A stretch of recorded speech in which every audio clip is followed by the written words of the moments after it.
WhatsApp नमस्कार मेरे प्यारे प्यारे दोस्तों को मेरा नमस्कार। आप सब कैसे हैं? तो आज की अपनी क्लास स्टार्ट करते हैं। That is TGT panacea class number 83। बहुत छोटी और बहुत अच्छी और बहुत छोटे छोटे बहुत अच्छे अच्छे क्वेश्चंस का कलेक्शन है बेटा, इसलिए बस सुनते चलना ध्यान से, ठीक है। देखो, कह रहे हैं कि वाटर का एब्जॉर्प्शन, एब्जॉर्प्शन नहीं, वाटर का रीएब्जॉर्प्शन जो किडनी में होता है वो किसके द्वारा कंट्रोल किया जाता है? That is ADH, anti diuretic hormone, anti diuretic hormone ADH, ठीक है ना। Relaxin hormone released from corpus luteum and placenta. Relaxin hormone जो है ये रिलीज होता है from corpus luteum and placenta. सुनते चलना, रिलैक्सिन हार्मोन कहाँ कहाँ से रिलीज होता है बेटा? रिलैक्सिन हार्मोन रिलीज होता है फ्रॉम कॉर्पस ल्यूटियम, ये आपको मालूम होगा जब मेंस्ट्रुअल साइकिल होती है उस दौरान बनता है कॉर्पस ल्यूटियम। और उसके बाद देखो क्या लिखा है, प्लेसेंटा, ठीक है। आई बात समझ में? Mammary glands are the modified sweat gland, ठीक है, कोई नई बात नहीं। मैमरी ग्लैंड क्या होती है? मॉडिफिकेशन होती है किसका? स्वेट ग्लैंड का होती है। सेरिबेलम के विषय में बात करते हैं थोड़ी सी, आपको पता है? देखो अच्छा पहले इससे समझा देते हैं। Cerebellum coordination of muscular movement and balancing. जब कोई शराब व्यक्ति पीता है, कोई शराब, तो उसका सेरिबेलम पे ही वो इम्पैक्ट डालती है, इसीलिए उसकी बैलेंसिंग खराब होने लगती है। शराब किसी के सेरिब्रम पे इफेक्ट नहीं डाल पाती, शराब किसी भी व्यक्ति के सेरिबेलम पे इफेक्ट करती है, और सेरिबेलम पे इफेक्ट करने के कारण उसका मस्कुलर मूवमेंट, उसकी बैलेंसिंग खराब हो जाती है, इसीलिए सब शराब पी के इधर उधर लोटा करते हैं, गिरा करते हैं, ठीक है। चलो 538 में आओ बेटा। एंटीबॉडीज को सिक्रीट कौन करता है? Beta lymphocyte. एंटीबॉडी को कौन सिक्रीट करता है? बीटा लिम्फोसाइट, ठीक है। आगे देखें,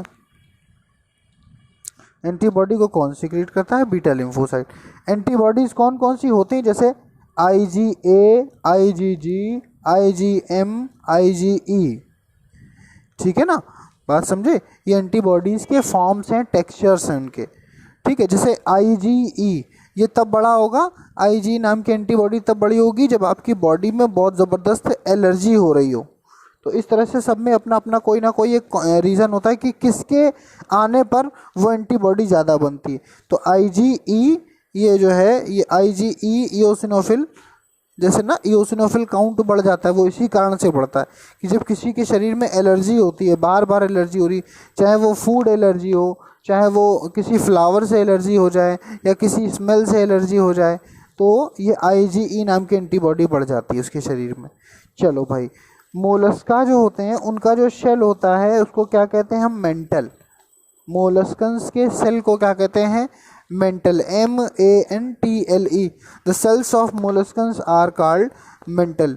लिम्यूलस, मोस्ट इंपॉर्टेंट क्वेश्चन, इसको किंग क्रैब भी कहा जाता है। लिम्यूलस को आप एक काम करना, डिस्कवरी में देखना, बड़ा अच्छा लगता है, हमको तो बहुत अच्छा लगता है देखने में। और जब एक बार आप चित्र से देख लोगे ना तो आप भूलोगे नहीं, फिर ये भी है। कई बार क्या होता है बेटा ना, जैसे कोई जंतु, कोई जानवर है, हमें उसके विषय में नहीं याद हो रहा है, तो एक बार उसको डिस्कवरी में देख लो। एक बार आप डिस्कवरी में देख लोगे उसकी इमेज, उसके कुछ कारनामे जो आपको दिखेंगे, तो आप कभी भूलोगे नहीं उसको। तो लिम्यूलस को किंग क्रैब कहते हैं। ये किस क्लास में रखा जाता है? Arachnida. Limulus is considered under Arachnida. अब आ जाओ, स्लीपिंग सिकनेस कौन कॉज करता है? Trypanosoma gambiense. स्लीपिंग सिकनेस कौन कॉज करता है? ट्रिपैनोसोमा गैम्बियंस, ट्रिपैनोसोमा गैम्बियंस, भूलना नहीं। मोस्ट इंपॉर्टेंट क्वेश्चन अब आया है कि ये जो फैशियोला है इसमें एक कैनाल पाई जाती है राजा बेटा। ये जो फैशियोला है ना, इसमें एक कैनाल पाई जाती है, इसको हम क्या बोलते हैं? Laurer's canal. हम इसको क्या बोलते हैं?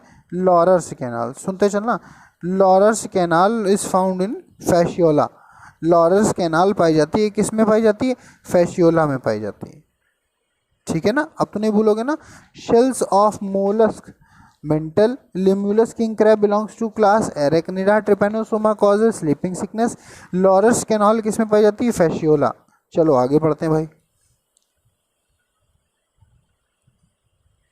देखना बेटा, एक डायसोन, देखो हमने इससे पहले वाले वीडियो में मोल्टिंग हार्मोन के बारे में बताया था, यानी कि जुवेनाइल हार्मोन के बारे में बताया था, उसके पहले इक्डाइसोन के बारे में बताया था। आज फिर से बता रहे हैं क्योंकि हमें लगता है कि बार बार बच्चे प्रोथोरेसिक ग्लैंड, इक्डाइसोन, समझना जब आप क्वेश्चन लगाओगे तो आपको याद आएगा। हम तो इतने क्वेश्चन लगा चुके तो हमको याद आ जाता है तुरंत। Prothoracic gland, juvenile hormone, ecdysone, moulting hormone, इन चारों में कंफ्यूज रहते हैं हमेशा। चलो अच्छा, ecdysone a hormone secreted from prothoracic gland and help in metamorphosis of insect। आई बात समझ में? इक्डाइसोन एक हार्मोन है, ये सिक्रीट कहाँ से होता है? प्रोथोरेसिक ग्लैंड से होता है, secreted by prothoracic gland and help in Metamorphosis of insect. अब 545 पे आ जाओ भाई। Movement is possible in one direction only hinge joint. Most important question है ये। मूवमेंट अगर केवल यूनि डायरेक्शनल हो रहा हो तो इसको हम क्या कहते हैं राजा बेटा? Hinge joint. मूवमेंट हो रहा हो लेकिन केवल एक डायरेक्शन में हो रहा हो, that is called hinge joint. क्या कहते हैं? Hinge joint. The movement is possible in one direction only, that is called hinge joint. ठीक, चलो भाई आगे देखते हैं, सुनते चलिएगा। अब हमने क्या किया है कि कौन सा एंजाइम किस मेटल आयन से कनेक्टेड है, कौन सा एंजाइम जो है वो किस मेटल आयन से कनेक्टेड है, वो हमने एक साथ लिख दिया है। जब भी यूरिएज की बात की जाए तो निकेल आएगा, जब भी कैटालेज की बात की जाए तो आयरन आएगा, जब भी साइटोक्रोम ऑक्सीडेज की बात की जाए तो कॉपर आएगा, जब भी नाइट्रोजिनेज की बात की जाए तो फिर से आयरन आएगा, जब भी हेक्सोकाइनेज की बात की जाए तो मैग्नीशियम आएगा, और जब भी नाइट्रेट रिडक्टेज की बात आए तो मॉलिब्डेनम यानी कि MO आएगा। आई बात समझ में? आई बात समझ में कि नहीं? ठीक है ना। अब देखो ध्यान से, तो फ्रेगमोप्लास्ट क्या है? सेल प्लेट बनाने का प्रिकर्सर। फ्रेगमोप्लास्ट क्या है? सेल प्लेट बनाने का क्या है भैया? प्रिकर्सर। हाँ, टोटल रूट पैरासाइट किसे कहा जाता है? ओरोब्रंकी। बहुत इंपॉर्टेंट क्वेश्चन है बेटा ये, आपका जो बॉटनी में वो चैप्टर्स हैं आपके, total stem parasite, total root parasite, इससे रिलेटेड, या nepenthes, drosera, utricularia, bladderworts, sundew plant, dionaea, इस तरह के जो क्वेश्चन हैं इनसे बड़े क्वेश्चन पूछे जाते हैं।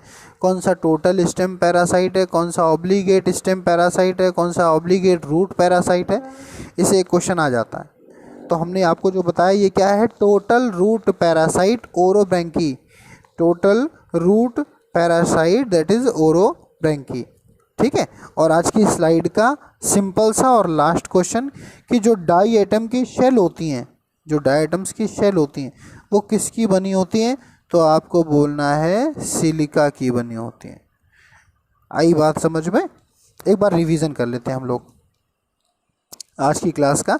वाटर रीअब्जॉर्प्शन जो होता है किडनी में वो ADH कंट्रोल करता है। वाटर रीअब्जॉर्प्शन कौन कंट्रोल करता है भैया? ADH। ठीक है।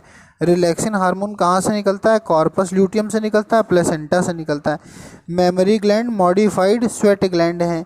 सेरिबेलम क्या क्या मेंटेन करता है? कोऑर्डिनेशन ऑफ मस्कुलर मूवमेंट और बैलेंसिंग को मेंटेन करता है।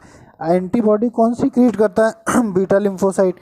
एंटीबॉडी कौन को इम्यूनोग्लोबिन कहते हैं, जैसे IgA, IgG, IgM, IgE। Cells of Mollusca क्या होती है? मेंटल होती है। किंग क्रैब यानी कि लिम्यूलस कौन सी क्लास में आता है? एरेक्निडा। ट्रिपेनोसोमा क्या कॉज करता है? Sleeping sickness.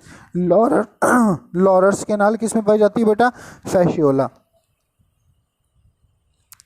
ठीक है, आगे बढ़ते हैं। इक्डाइसोन जो हार्मोन है, इक्डाइसोन कहाँ से निकलता है? प्रोथोरेसिक ग्लैंड से। क्या करता है? मेटामॉर्फोसिस किस में करता है? इंसेक्ट्स में। अगर वन डायरेक्शन मूवमेंट है तो ऐसे ज्वाइंट को क्या कहते हैं? हम हिंज ज्वाइंट कहते हैं। Urease nickel, catalase iron, cytochrome oxidase copper, nitrogenase iron, hexokinase magnesium, और फाइनली नाइट्रेट रिडक्टेज। ये क्वेश्चन सब पूछे हुए बेटा हैं सारे। नाइट्रेट रिडक्टेज तो ये क्या हो जाएगा? मॉलिब्डेनम। फ्रेगमोप्लास्ट क्या होता है? जब सेल प्लेट बनने वाली होती है उससे पहले क्या बनता है, फ्रेगमोप्लास्ट। सेल प्लेट का प्रिकर्सर है ये। जब सेल प्लेट बनने वाली होती है तो उससे पहले क्या बनता है, फ्रेगमोप्लास्ट। फ्रेगमोप्लास्ट। टोटल रूट पैरासाइट आपका हो गया ओरोब्रांकी, और डायटम की जो शेल है वो बनी होती है किसकी, सिलिका की। डायटम की शेल किसकी बनी होती है, सिलिका की। ठीक है, तो देखो कोई भी क्वेश्चन कठिन नहीं लगा होगा, बहुत अच्छे अच्छे क्वेश्चंस का कलेक्शन था। सब नोट करते चलना बच्चे, सब जो बच्चे फोटोकॉपी नहीं करा पा रहे हैं किसी कारणवश या और कोई समस्या है तो आप एज इट इज़ नोट कर लेना।